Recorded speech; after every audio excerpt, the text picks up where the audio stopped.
YouTube पे बिस्मिल्लाहिर्रहमानिर्रहीम। YouTube पे खुश आमदीद। मेरे बच्चों, मैं कोई लगी लिपटी रखे के बगैर एक बात की वजाहत करना चाहता हूँ कि मैं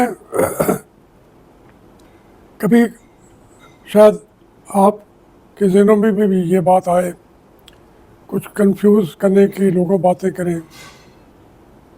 मैं बड़ा क्लियर हूँ राइट ऑफ द बिगिनिंग। बहुत लंबे चौड़े मैंने मसाइल नहीं सोचे। जो पाकिस्तान के बुनियादी मसाइल थे, जब उनके बारे में पढ़ा, उनके हल सोचे और मैं एक आखिरी मंतकी नुक्ते पर पहुंच गया, तो फिर मैंने वापस मुड़ के नहीं देखा। कभी कहा जाता है मैं इमरान खान के साथ हूँ, कभी कहा जाता है कि मैं मियां नवाज शरीफ के साथ हूँ, कभी कहा जाता है मैं भुट्टो साहब के साथ हूँ, बेनज़ीर भुट्टो साहबा के साथ हूँ, हत्ता कि मौलाना फजल रहमान के वालिद मुफ्ती महमूद साहब के साथ हूँ, जमात इस्लामी के साथ हूँ। ये दर हकीकत ये सारी बातें गलत नहीं हैं। जो इन सियासतदानों में आगे बढ़ के ललकारता है हमारी एस्टेब्लिशमेंट की गैर आइनी हुकूमतों को, गैर जमहूरी रवैयों को और मुल्क पेट के वसाइल को लूटने वालों को, मैं उनके साथ सादगी भी समझिए या बेवकूफ़ी समझिए, मैं तो साथ खड़ा हो जाता हूँ।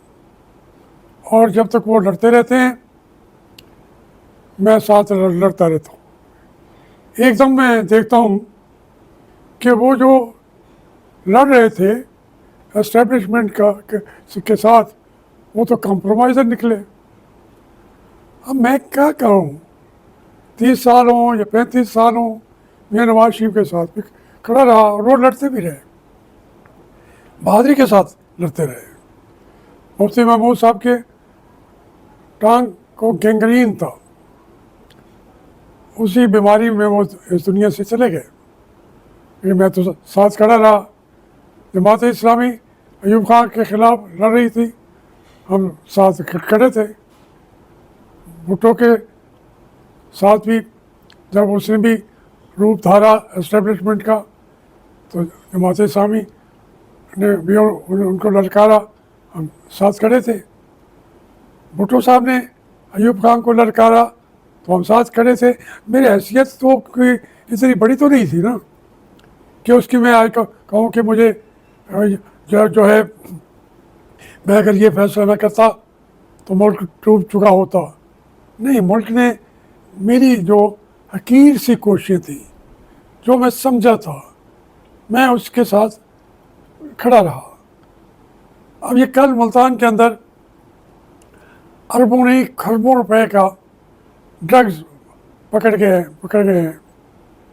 कोई कह रहा है 170 किलो हीरोइन पकड़ी गई है। तो वो स्मगलिंग करने वाले कौन थे? हमारे फौजी। अब वो कहाँ तक जाती है उनकी बात? पकड़ने वाले भी हमारे लोग थे एस्टेब्लिशमेंट के, लेकिन वो कहाँ से चली, कहाँ तक पहुँच गई? जो खरबों रुपए की मालियत की कोकीन है या क्या है, जो बात ड्रग्स है, उसके तो अब 3 दिन से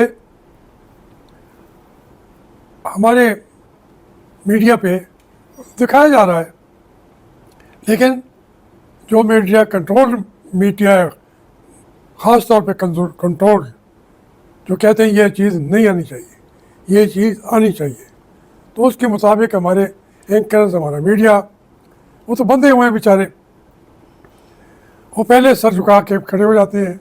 अब वो खरबों रुपए की हीरोइन यहाँ शेरशाह इंटरचेंज पे वो पकड़ी गई है।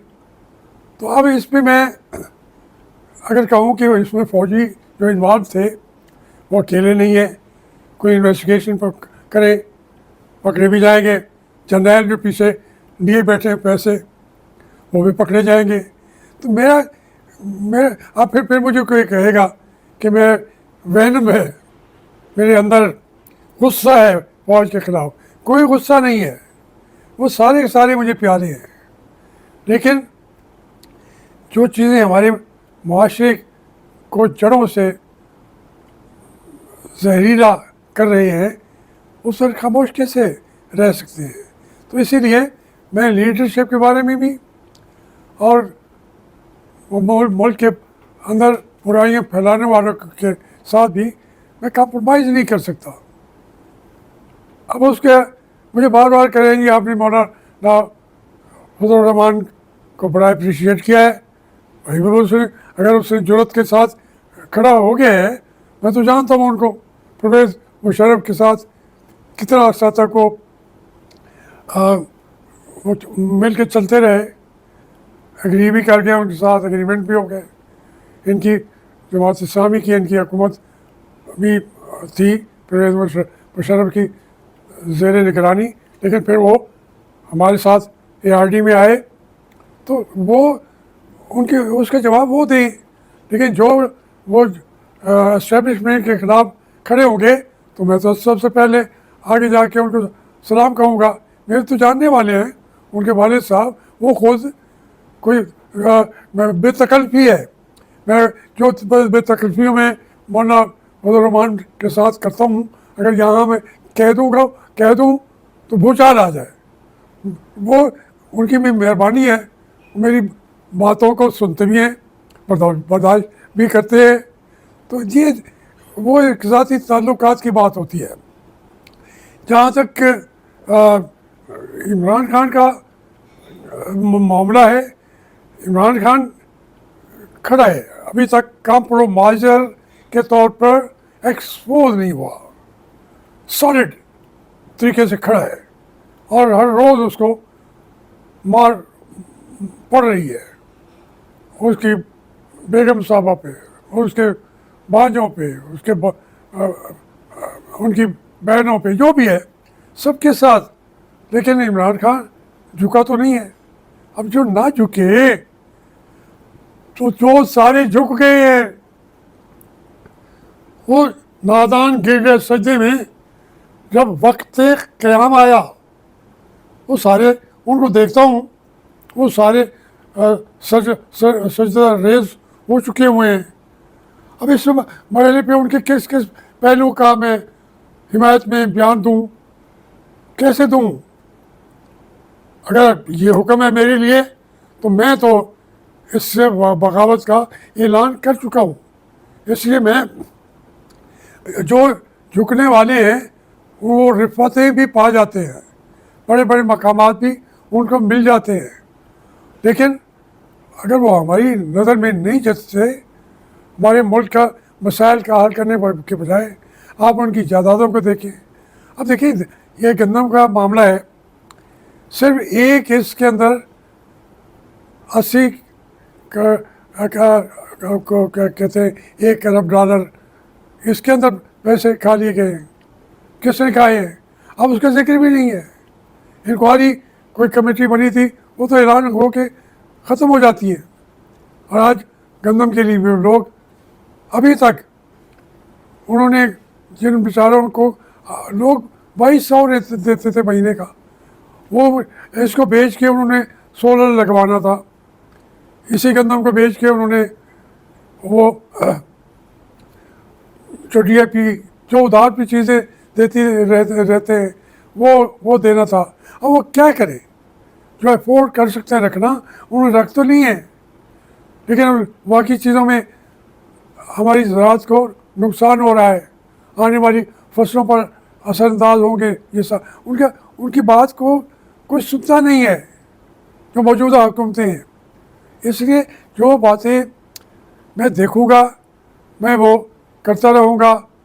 मेहरबानी करके आप उसको ना भी बर्दाश्त हो तो बर्दाश्त कर लिया कीजिए। Thank you.